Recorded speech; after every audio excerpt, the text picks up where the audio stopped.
નમસ્કાર. The orbit affair ચેનલમાં આપનું સ્વાગત છે. આજે આપણે હાજર છીએ ભૂગોળના ઇમ્પોર્ટન્ટ ટોપિક સાથે અને તેને રિલેટેડ એમસીક્યુ ડિસ્કસ કરીશું. આપણું લક્ષ્ય એ છે કે પર્ટિક્યુલર કોઈ ટોપિક અને તેને રિલેટેડ જેટલા પોસિબલ હોય એટલા એમસીક્યુ. સ્ટાર્ટ. કયું સ્થાન છોટા તિબ્બત તરીકે ઓળખાય છે? ધર્મશાલા, હિમાચલ પ્રદેશ. કયું સ્થળ કર્ણાટકનું રત્ન તરીકે ઓળખાય છે? મૈસૂર. કયું નગર તહેવારોનું નગર કહેવાય છે? મદુરાઈ, તમિલનાડુ. મલયનો દેશ તરીકે કોણ ઓળખાય છે? કર્ણાટક. ભારતનો બગીચો કોને કહે છે? બેંગ્લોરને. સાલારગંજ સંગ્રહાલય ક્યાં આવેલું છે? હૈદરાબાદ. પશ્ચિમનું કાશી તરીકે કયું યાત્રાધામ ઓળખાય છે? નાસિક. થુંબા કયા રાજ્યમાં આવેલું છે? કેરળ.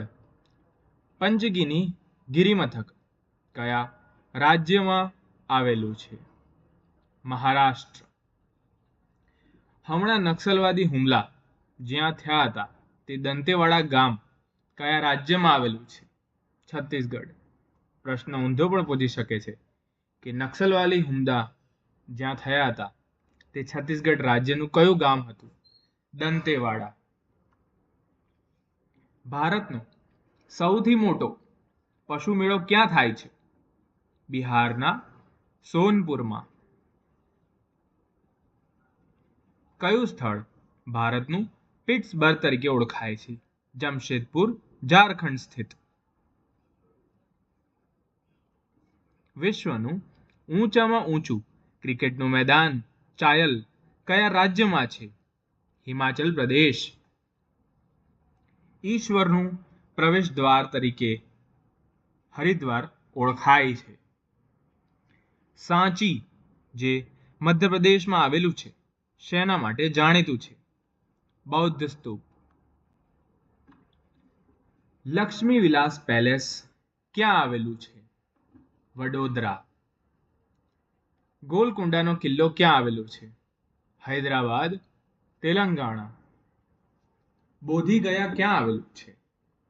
બિહાર. જંતર અને મંતર શું છે? જંતર અને મંતર. જંતર એ જયપુર અને મંતર એ દિલ્હીમાં આવેલી વેધશાળા છે. કોડાઈ કેનાલ ગિરિમથક કયા રાજ્યમાં આવેલું છે? તમિલનાડુ. 4 પ્રકારની રેલવે લાઈન હોય છે. કઈ કઈ? પહેલી હોય છે બ્રોડગેજ જે 1676 મીટર હોય છે. બીજી હોય છે મીટર ગેજ. મીટર ગેજ હોય છે 1 મીટરની. ત્રીજી હોય છે નેરો ગેજ જે 762 મીટરની હોય છે. ચોથી હોય છે લિફ્ટ ગેજ જે ફક્ત 610 મીટરની હોય છે. એક જ મિનિટ તમારો સમય લઈશ. હું current affair, history, geography, Gujarat culture, સાયન્સના ડેલી ટોપિક વાઇઝ એમસીક્યુ બનાવું છું જે તમને આવનારી એક્ઝામમાં ઉપયોગી થાય. તમારા સુધી મારો આ વિડીયો પહોંચી રહ્યો હોય તો બાકીના વિડીયો પણ જરૂરથી ચેકઆઉટ કરજો. જો પસંદ આવે તો લાઈક કરજો, સબસ્ક્રાઈબ કરજો. આગળ વધીએ. ભારતની કૃષિ પેદાશો. ભારતની કૃષિ પેદાશોના માત્ર ઇમ્પોર્ટન્ટ પોઈન્ટ્સ લીધા છે. શરૂ કરીએ. ભારતમાં કુલ વાવેતરના કેટલા ટકા ભાગમાં ધાન્ય પાકની ખેતી થાય છે? ધાન્ય પાકની ખેતી 75% ભાગમાં થાય છે. ડાંગરની ઉત્પત્તિનો મૂળ પ્રદેશ કયો છે? ભારત અને બર્મા. ચોખાના વાવેતર સમયે કેટલું લઘુત્તમ તાપમાન જરૂરી છે? 20 ડિગ્રી સેલ્સિયસ. 100 સેન્ટીમીટરથી ઓછા કે 100 સેન્ટીમીટરથી વધુ વરસાદ પડે ત્યાં ચોખા ઉગાડવામાં આવે છે. જવાબ છે 100 સેન્ટીમીટરથી વધુ વરસાદ પડે ત્યાં ચોખા ઉગાડવામાં આવે છે. ભારતમાં સેન્ટ્રલ રાઈસ રિસર્ચ ઇન્સ્ટિટ્યૂટ ક્યાં છે? કટક, ઓડિશામાં. સેન્ટ્રલ રાઈસ રિસર્ચ ઇન્સ્ટિટ્યૂટ જે કટક, ઓડિશામાં છે. ઘઉંના વિકાસ માટે કેટલું તાપમાન, કેટલો વરસાદ જરૂરી છે? તાપમાન 10 થી 15 ડિગ્રી સેલ્સિયસ અને 50 થી 75 સેમી વરસાદ. કયો પાક ખરીફ અને રવિ એમ બંને પ્રકારનું છે? જુવાર. કયું રાજ્ય દેશ જુવારના 50%થી પણ વધુ ઉત્પાદન કરે છે? કયું રાજ્ય દેશના જુવારના 50%થી પણ વધુ ઉત્પાદન કરે છે? મહારાષ્ટ્ર. ભારતમાં બાજરીનું સૌથી વધુ ઉત્પાદનમાં પ્રથમ અને બીજા ક્રમે કોણ છે? ભારતમાં બાજરીના સૌથી વધુ ઉત્પાદનમાં પ્રથમ ક્રમે છે રાજસ્થાન, બીજા ક્રમે છે ગુજરાત. વિશ્વમાં ડાંગર અને ઘઉં પછી સૌથી વધુ વાવેતર મકાઈનું થાય છે. રાગીના અન્ય નામ કયા છે? નાગલી, ફિંગર મિલેટ, અને ગુજરાતમાં રાગીને બાવટા તરીકે ઓળખવામાં આવે છે. પૂછાઈ શકે છે. તુવેર, અડદ, મગ અને મઠ તે કેવા પાકો છે? ખરીફ પાક. ચણા, વટાણા, મસૂર કેવા પાક છે? રવિ પાક. ખરીફ પાક અને રવિ પાક વિશે જાણી લઈએ. ખરીફ પાક ચોમાસામાં લેવામાં આવતા પાકને ખરીફ પાક કહે છે.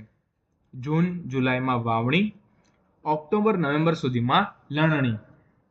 રવિ પાક શિયાળામાં લેવામાં આવતા પાકને રવિ પાક કહે છે. ઓક્ટોબર નવેમ્બરમાં વાવણી, માર્ચ એપ્રિલમાં લણણી. કઠોળનું વાવેતર હંમેશા ત્યાં થાય જ્યાં વરસાદ ઓછો થાય.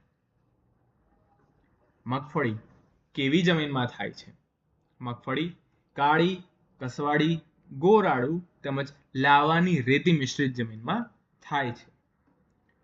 વિશ્વમાં મગફળીના ઉત્પાદનમાં પ્રથમ કોણ છે?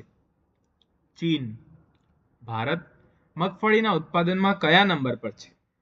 ચીન પછી બીજા નંબર પર.